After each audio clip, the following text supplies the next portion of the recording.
This is the Hidden Killers Podcast with Tony Bruschi and continuing coverage of the case against Bryan Kohberger. There's some big stuff coming out in the case against Bryan Kohberger. In fact, if you're watching this today as we are dropping it, it's going to be this evening. There's some big things coming up against Bryan Kohberger, at least Friday night. Again, Friday the 9th. Of May 2025 is when it's going to drop, and there's a lot in it. I heard about it yesterday. I got a text from the producer, and I was like, oh, this is going to be interesting.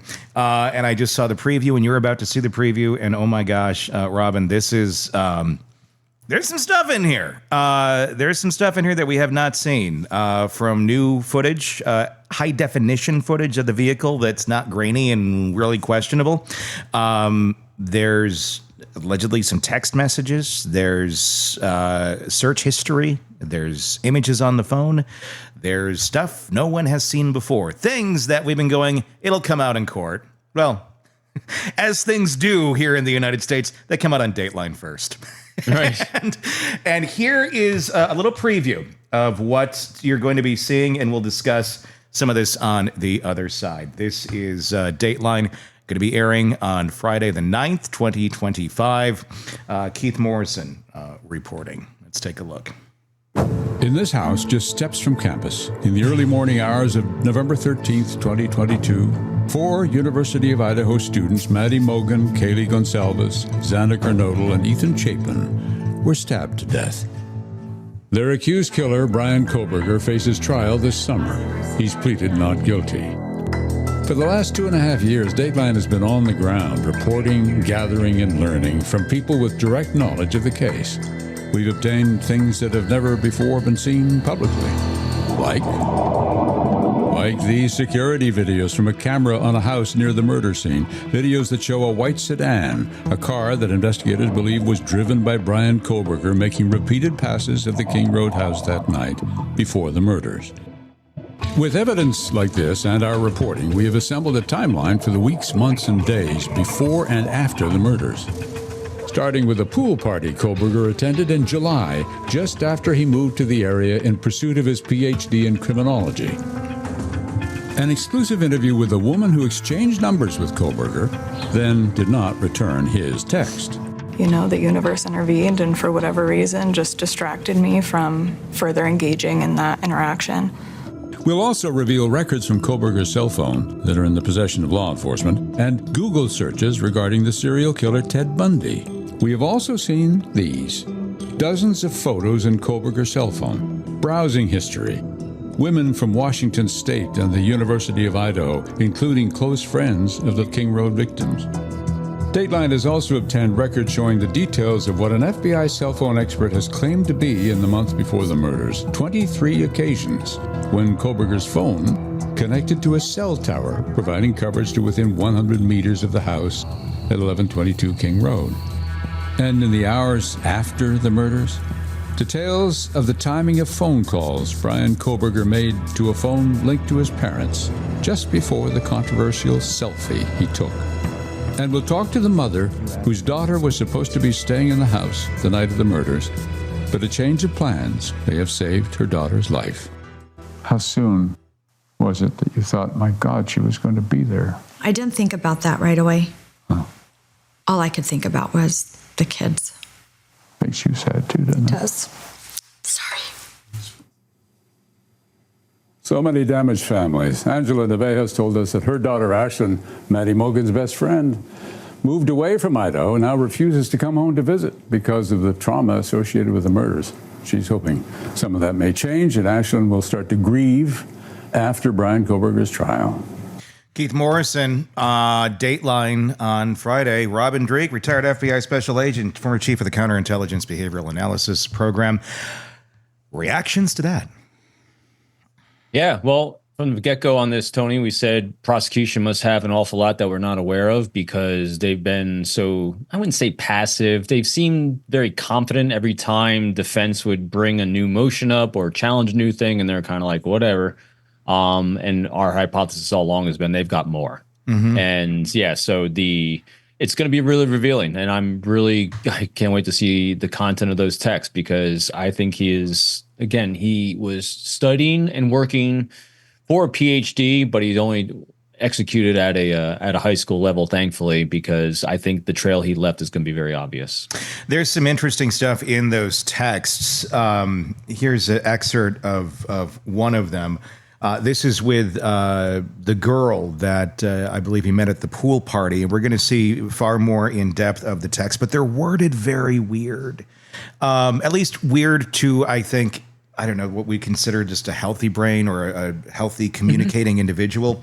One of them, they're talking about going for a hike. And there's a first part to this that's longer. I don't have it directly in front of me, but I read that yesterday, and it's weird.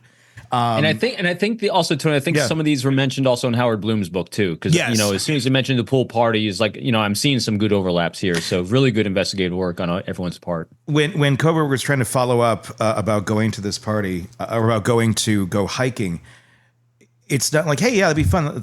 I really enjoyed that activity, so please let me know. I really enjoyed that activity when talking. It's a very formal way of speaking. I mean, it's mechanical.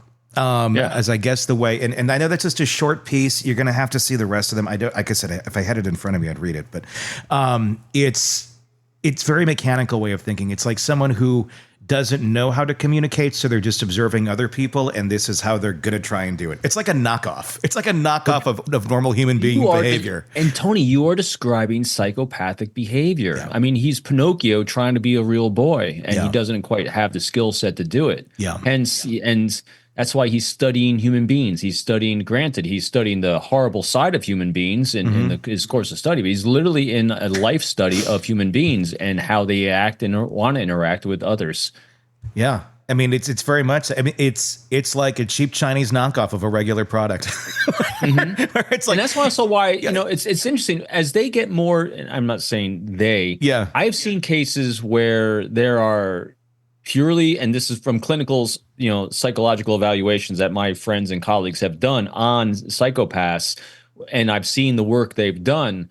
They are complete chameleons. They're very, very good. There's this one case where we had a psychopath, I think I mentioned before, a while ago, where this individual was just going for the rush of taking advantage of other people, because that's his only reward he was ever getting.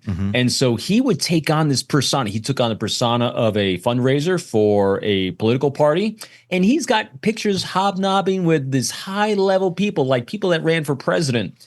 And he's driving Porsches and Ferraris, and you go to his apartment, there's nothing there, because he took on that persona. He was so believable. Then he took on a persona trying to build people out of churches. He became a pastor, and he was this great pastor, came across very empathetic. And so he molded himself to the environment he needed. It's kind of like why when we talk about Lori Daybell Vallow, I said she's doing very well in prison, most likely from my perspective, because she's manipulating as a psychopath the entire environment around her.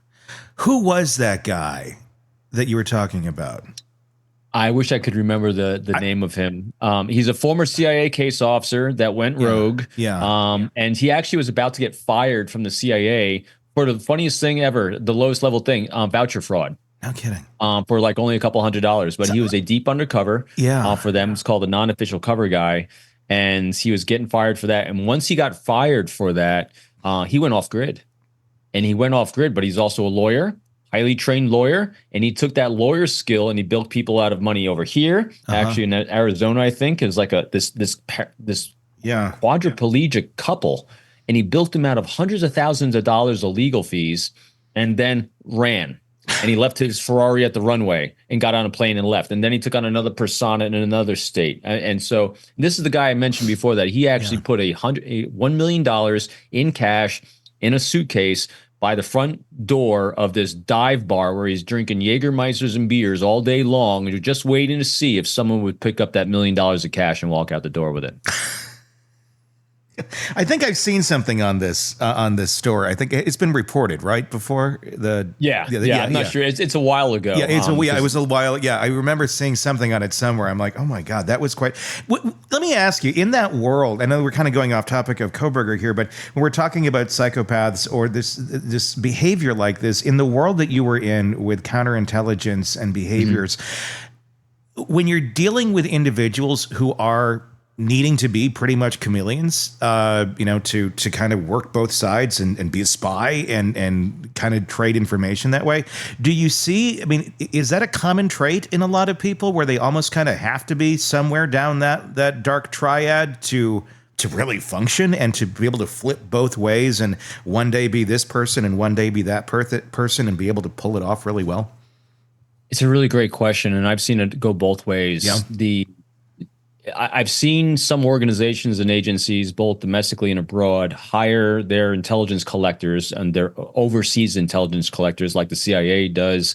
That's why they have some CIA officers that go bad. They're the deep cover operatives because they have to have a higher lack of empathy, higher on psychopathy, so they can manipulate the living hell out of people and not feel bad for it, not be remorseful for it. But at the same time, they have to have enough of a moral and ethical grounding to keep them from going rogue. Yeah. And at the same time, then you have people like me, I was on the flip side of this, where I'm trying to recruit people like this. Yeah. And so my skill set is completely back-asswards opposite from that. I have deep active empathy because I'm here to solve massive critical life challenges and problems in your life, and I need to see life from your context. I need to mitigate all the risks to safety, security, and prosperity you perceive from your optic and perspective. That cannot be done by a psychopath. Yeah. So collectors tend to edge, again, if you're going to take a paintbrush, I have great friends that are former case officers for the agency with the utmost empathy I've ever seen. Yeah. But I've also seen collectors that are at the high end of psychopathy or higher end edging towards it. At the same time, the recruiters of them tend to be more empathetic. So again, paintbrush overview from my perspective. It's almost like opposites attract in a way, where like you need both to make that work. Yeah. And they can collaborate very well, especially when they're both self-aware enough to know, hey, here's a skill set I'm missing, and here's how you can augment that skill set. And then likewise, for a case officer or an operative that is on that higher edge of psychopathy, but they're very aware of it, they're going to allow themselves to be grounded by you. It's let's call it a marriage. That's what we do. We kind of complement each other, and that's why it takes teams of people. It's very rarely is anyone ever successful singularly. You do need good, healthy relationships to solve life's most wickedly complex problems. But in this case, it's like Kohberger, when you're edging high on psychopathy and you don't have a loving critic that you're partnered with, you're going to miss steps. I mean, imagine, so that's what his dad was attempting to do. Again, just you throwing some conjecture in here.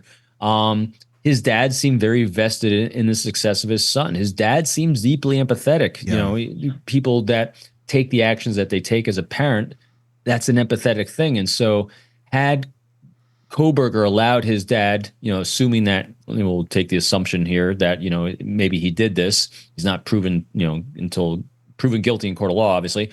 But, had he allowed someone like his dad more into his life to balance that out, maybe also the professor could have been someone that was, doing the same sort of thing, that he had a relationship with, someone to balance out that lack of empathy that he had.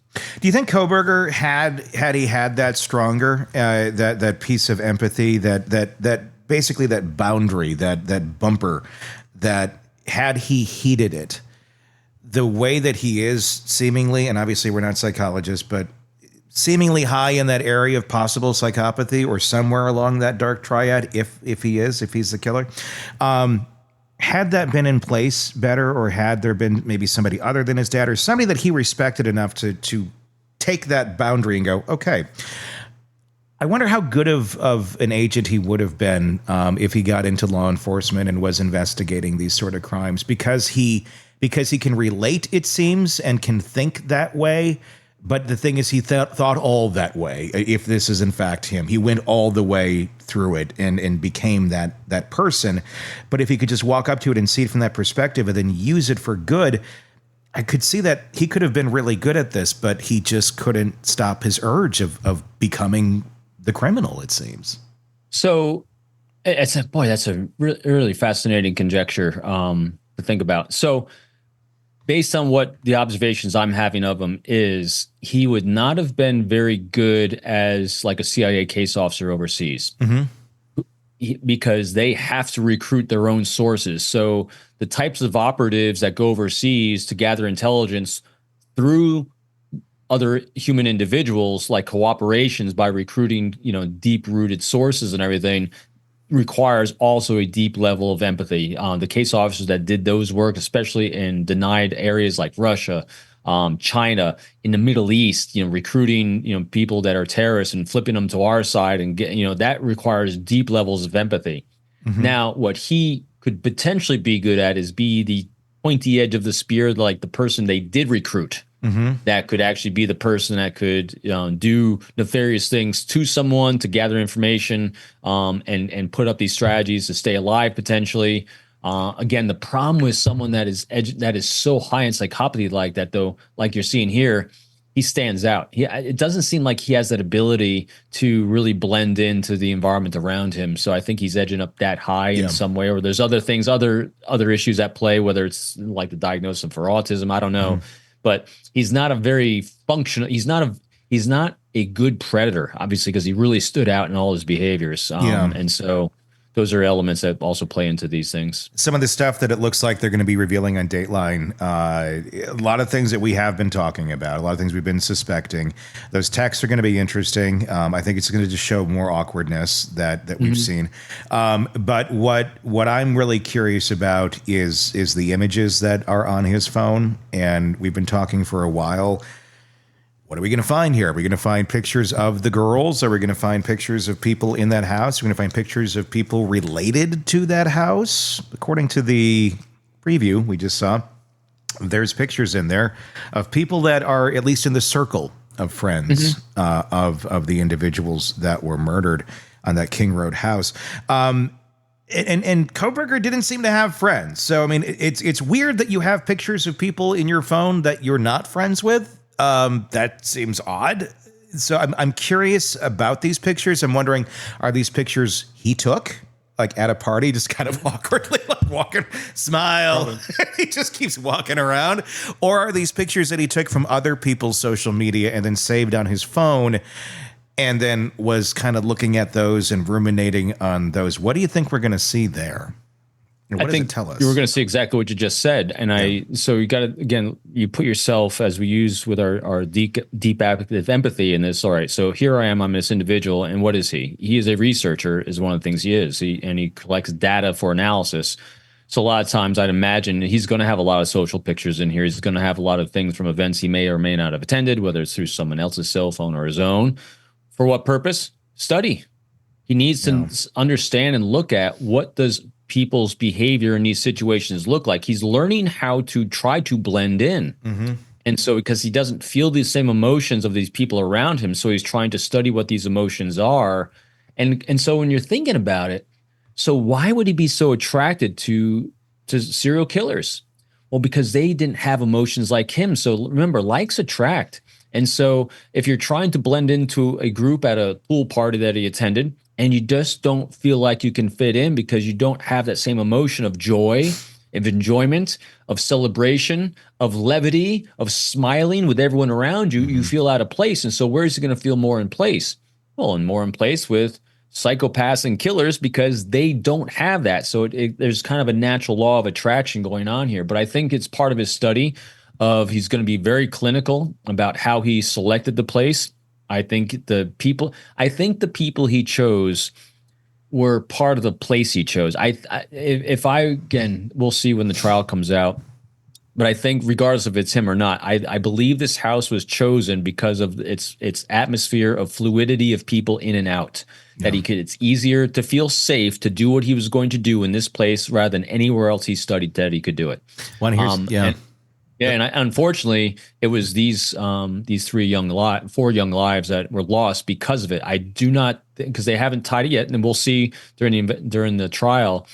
I don't think there's going to be a massive tie to the people as much as it's going to be to the place, because he stalked out the place, not the people potentially. So we'll see. And the idea, I think he stalked out the idea as well, not just the place. The concept of this. Whoever. he was using weird ways of describing himself, like blobs of flesh or meat suits or something. It was something bizarre in those early writings that we saw. And in no way am I trying to be disrespectful to the victims, but it's almost as if he saw them as that. Yes. They were just, I mean, as dehumanizing as you could be to call someone like a meat suit. And I don't remember if that's exactly what his term was, but it was something along that line. That's and you said and you said a key word, Tony, dehumanizing. Yeah. He's actually you'd have to humanize before you could dehumanize. He hasn't humanized anyone. Yeah. If these people are meat suits to him. Yeah. And he sees himself as a meat suit as well. He doesn't have this great sense of self from everything we've seen from his postings earlier about himself. I think he's living in a trauma psychological world of just broken brain, and this was the result of what you got. You want to hear some of the searches? Yeah. So, weeks before the killings and after the killings, he was searching serial killer Ted Bundy. Pornography is mixed in there, along with the words forced, passed out, drugged, and sleeping. Thoughts? Yeah, I think is all Par for part the of his course. targeting. All part of his targeting, all part of his research to do what he wanted to execute. Yeah. You know, like what the types of victims he wants to target, the places that he's going to target, what condition, to try to target people. And remember, he wants to, people like this, just like a wolf, running down a moose. You're not going for the healthiest thing out there. You're going for what you can subdue and take advantage of the easiest and survive and get away with it. Yeah. And so, and this is not victim blaming whatsoever. No. This is location, 100% location and state of being, late at night, early in the morning. That's why we've seen the car circle multiple times. They're looking for what's most optimal. This was not, in my opinion, my conjecture, this was not him getting up his courage. This was him working the safest timing for his success. And so there's a big difference, and so people like this don't have to work up courage. Courage requires you to have empathy. Yeah. Yeah. This was him. Like a wolf doesn't have to work up its courage to take down a deer.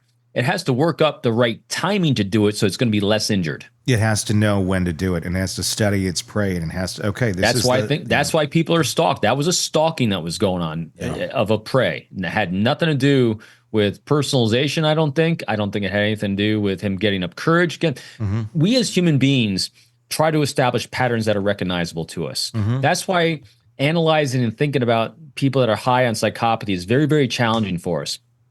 Again, I was reminded of this routinely by my psychs on my team when we're doing a case assessment, if we actually were dealing with a psychopath, because we want to keep assigning things that make sense to us onto them. And you cannot.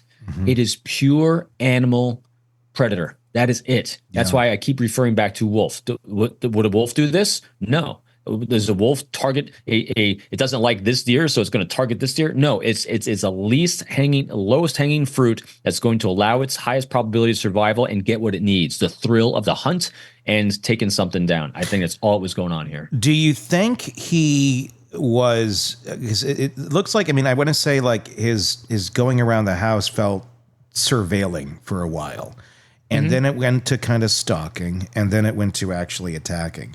Do you think he planned this night? Do you think that it could have been any of these nights that he was lurking around and stalking or surveilling his prey, and he was just kind of waiting for the right moment to pounce? Or do you think that he somehow figured that this night at this time was going to be the night that he was going to do it? Or was it just kind of like, he's probably always had the knife in his car ready to go just for the right moment, and he didn't know when the right moment was? Probably a little bit of everything on that one. So, let's place ourselves in that mode the best we can of a broken brain ass, predator, vile human being. Yeah. And he probably got to the point where he's ready to execute. And now he's established patterns of behavior of the house. And he probably, again, I don't know the patterns of behavior of the house. That'll probably come out in the trial. Yeah. But he's probably able to narrow that pattern of behavior. So he's probably, I'd guess there's a pattern of behavior during a time frame of a week, from a Sunday to a Monday, or Monday, however you want to block it, in a 7-day time period of the most probable day of the week that they generally have a lot of people in, a lot of party, probably targeted, because wasn't this after a football game as well? I don't know for a fact. I don't think know there was a football game that night or that day, as it was a weekend, as I remember it. And so he probably was able to narrow it down to maybe to a few potential dates based on a set of criteria that this house was always going to be in this sort of condition with the inhabitants in a certain condition that he wanted them to be in. So he probably studied this for a period of time that narrowed it down to that exact condition he's looking for, and he's waiting for that condition to match again. And he probably got pretty good at it. Again, he's a PhD student. You know, you're used to analyzing and looking at data and searching it and taking in more data. And that's probably what we saw during all those circlings, the lookings.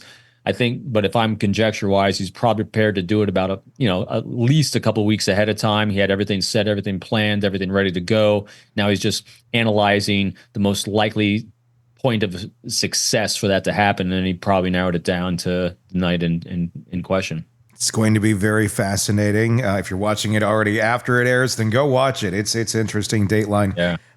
The episode airing on the 9th of May, 2025. It's going to be good. Craving non-stop true crime updates? Press subscribe now and get the latest cases, analysis, and expert commentary delivered straight to your feed. Only from the Hidden Killers podcast and True Crime Today.